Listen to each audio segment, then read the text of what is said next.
Nilai rapor merupakan salah satu faktor penentu kelulusan SNBP tahun 2023.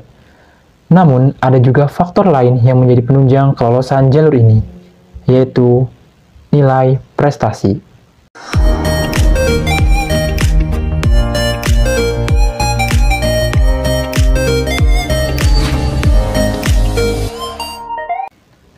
Nilai prestasi biasanya dibuktikan dengan adanya sertifikat yang diperoleh dari suatu ajang perlombaan.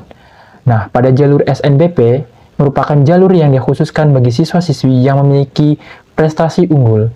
Maka dari itu, sebuah sertifikat perlu bagi teman-teman untuk membuktikan diri bahwa teman-teman memiliki sebuah prestasi.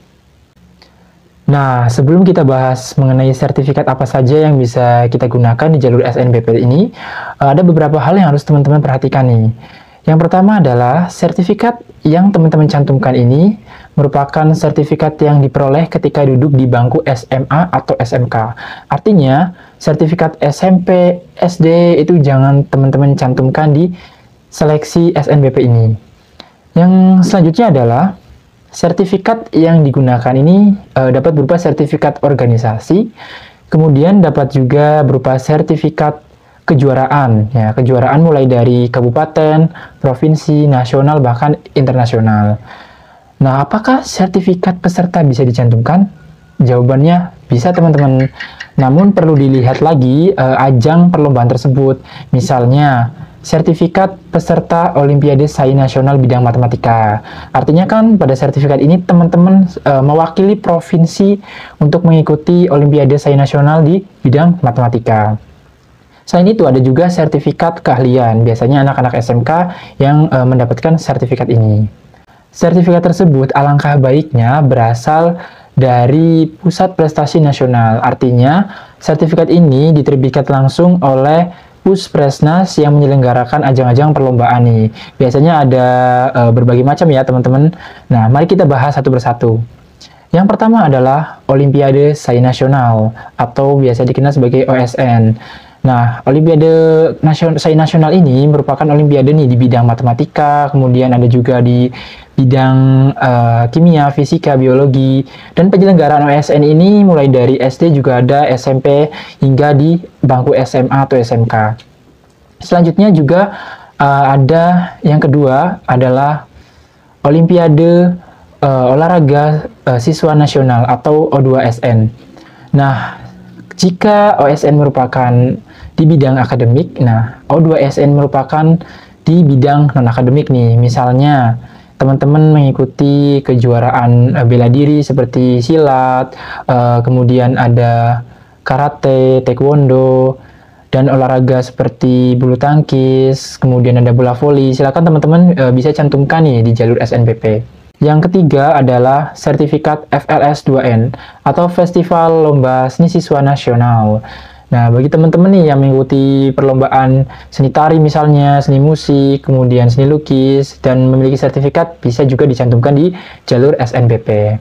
Kemudian yang keempat adalah lomba karya tulis ilmiah dan esai.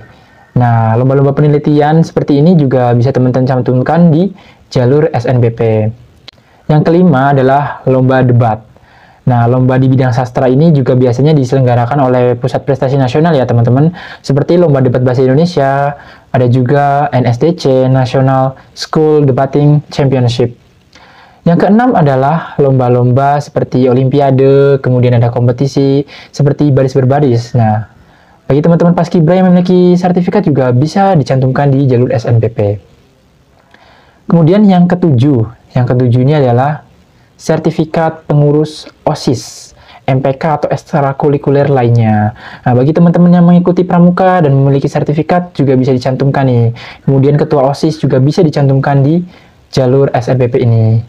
Kemudian yang kedelapan adalah sertifikat keahlian. Nah, sertifikat keahlian ini biasanya diperuntukkan bagi teman-teman SMK. Dan harapannya keahlian dari sertifikat tersebut itu relevan nih dengan pilihan jurusan yang teman-teman pilih di jalur SNBP. Dan yang kesembilan adalah e-sertifikat atau electronic certificate. Nah, biasanya ini diselenggarakan oleh berbagai platform digital seperti kompetisi olimpiade, diperuntukkan nih untuk anak-anak SMA atau SLTA. Nah, apakah sertifikat Olimpiade tersebut yang diselenggarakan di Instagram bisa dicantumkan?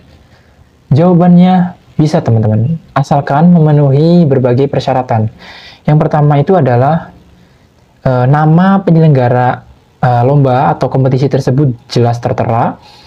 Kemudian dijelaskan pula nih terkait jumlah peserta dari lomba tersebut seberapa nih.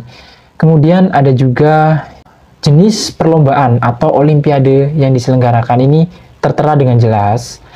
Dan yang ketiga, tidak kalah penting adalah nomor sertifikat. Jadi nomor sertifikat ini setiap orang itu harusnya memiliki nomor yang berbeda-beda. Jadi 3 faktor tersebut harus teman-teman perhatikan ketika mendapatkan sebuah sertifikat dari olimpiade atau ajang yang teman-teman ikuti di Instagram. Nah, contoh sertifikatnya seperti ini.